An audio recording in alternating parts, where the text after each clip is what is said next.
Hello students and welcome to DAV Moyle Public School. Let's begin an online session of Standard 9th Science with your teacher Mrs. Vandana Ghagre. Dear students, today in the lesson Force and Laws of Motion, we will see the second law of motion and the physical quantity which is related with it, that is momentum. So let's see. Newton's second law of motion.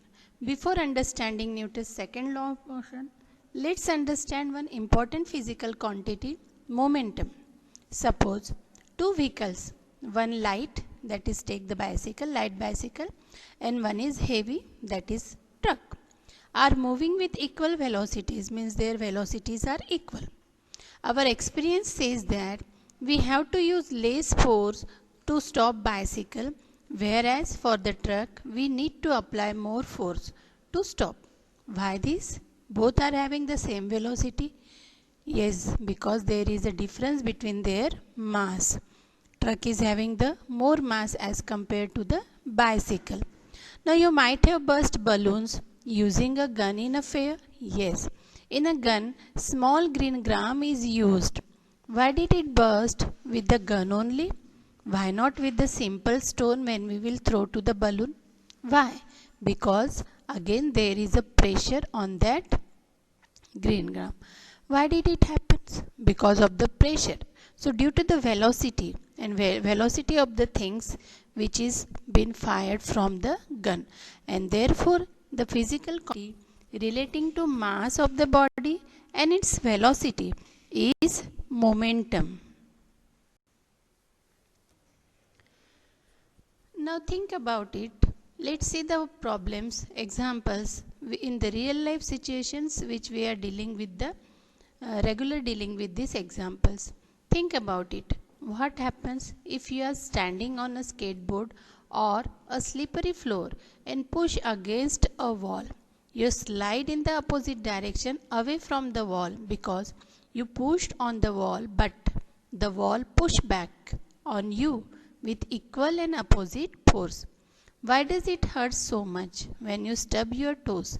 When your toes exert a force on a rock, the rock exerts an equal force back on your toes. The harder you hit your toes against it, the more force the rock exerts back on your toes, and the more your toes hurts. What is the Newton's second law of motion? The net force on an object is equal to the product of its acceleration and mass. So F equals to m into A. Force N equals to F mass into acceleration. Example, see the example 1.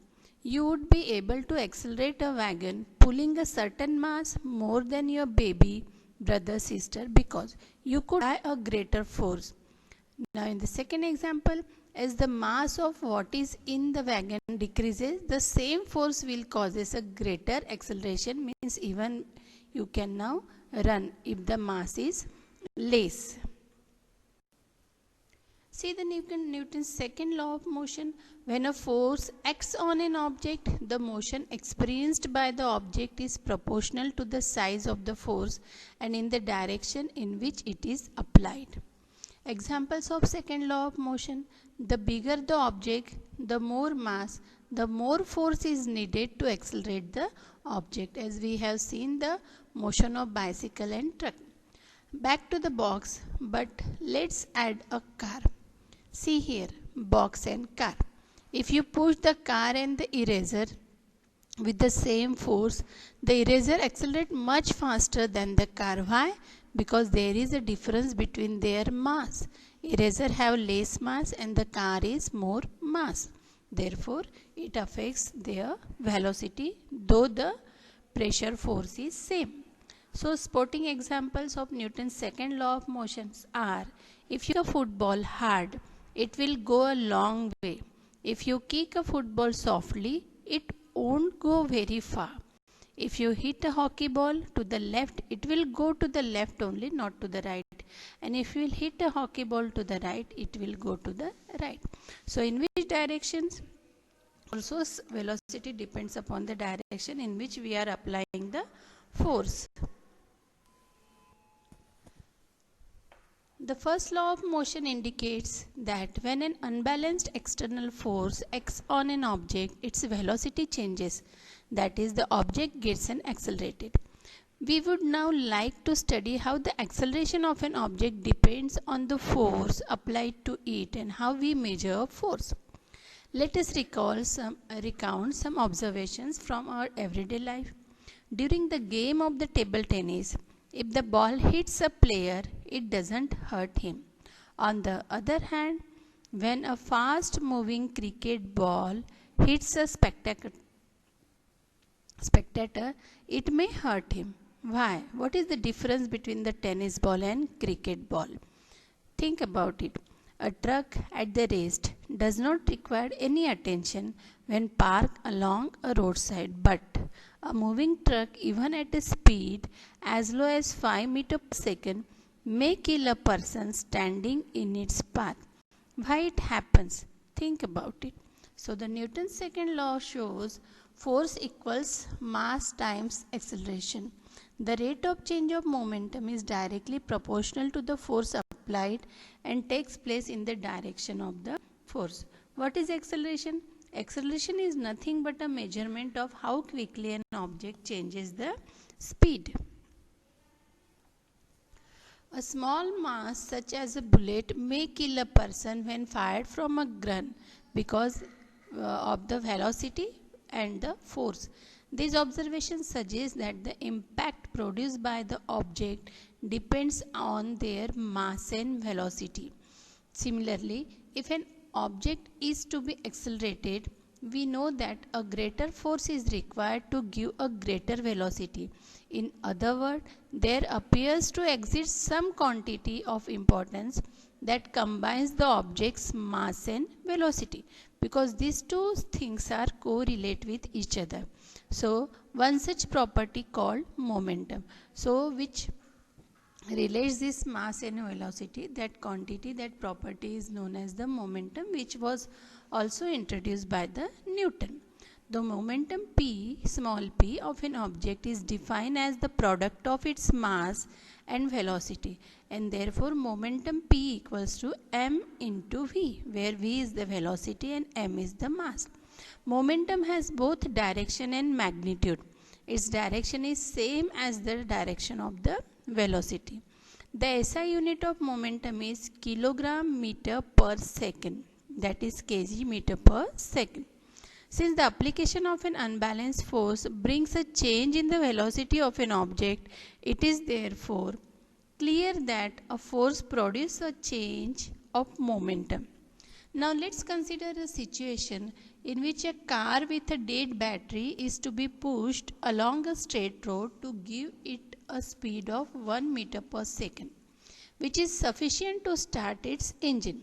Now if one or two persons give a sudden push, unbalanced force acting on the car, it hardly starts, but a continuous push over some time results in the gradual acceleration of the car to this speed.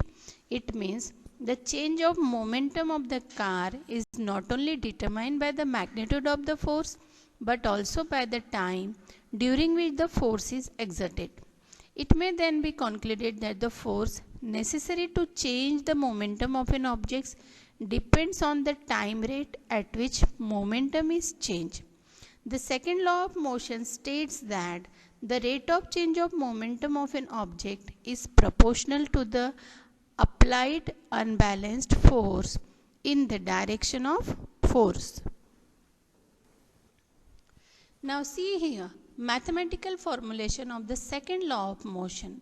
Suppose an object of mass m is moving along a straight line with an initial velocity u, its uniformly accelerated velocity to v in time t, by the application of constant force F throughout the time t, the initial and final momentum of the objects will be P1 equals to mu and P2 equals to mv respectively, and therefore we can write the change in the momentum is directly proportional to the P2 minus P1. Substitute the value, you will get the change in momentum is directly proportional to the m into v minus u, and therefore The rate of change of momentum is directly proportional to the m into v minus u upon t, or the applied force F is directly proportional to the m multiplied by v minus u upon t. So F equals to km into v minus u upon t, and therefore F equals to kma. Here acceleration is the rate of change of velocity upon t, that is v minus u upon t is the acceleration, which is the rate of change of velocity. The quantity k is the constant of proportionality, and the SI unit of mass and acceleration are kg and meter per second square respectively. The unit of force is so chosen that the value of the constant k becomes 1. For this, 1 unit of force is defined as the amount that produces an acceleration of 1 meter per second square in an object of 1 kg mass. That is, 1 unit of force equals to k into 1 kg into 1 meter second square. Thus the value of k becomes 1. So from the equation we can write as F equals to m into a.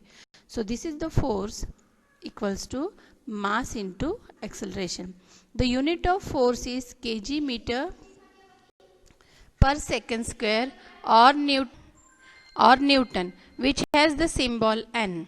The second law of motion gives us method to measure the force acting on an object as a product of its mass and acceleration.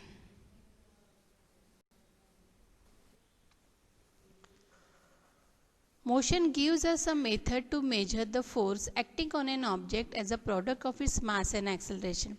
The second law of motion is often seen in the action in our everyday life. Have you noticed the white ball while catching a fast moving cricket ball? A fielder in the ground gradually pulls his hands backward with the moving ball. Why? In doing so, the fielder increases the time during which the high velocity of the moving ball decreases to 0. Thus, the acceleration of the ball is decreased, and therefore the impact of catching the fast moving ball is also reduced. If the ball is stopped suddenly, then its high velocity decreases to 0 in a very short interval of time, and thus the rate of change of momentum to the ball will be large, and therefore a large force would have to be applied for holding the catch, and that may hurt the palm of the fielder, and therefore a fielder pulls his hand gradually with the moving ball while holding a catch. Thus the rate of change of momentum of a ball will be large, and therefore a large force would have been applied for holding the catch, that may hurt the palm of the fielder. In a high jump athlete event, the athletes are made to fall either on a cushioned bed or on a sand bed. This is to increase the time of the athlete's falls to stop after making the jump. This decreases the rate of change of momentum and hence the force. Try to ponder how a karate player breaks a slab of ice with a single blow. So dear students, today we have seen the Newton's second law of motion and the momentum, and here is a small assignment for you, that is assignment 9.3. So here you have to answer these questions. Thank you. Have a nice day.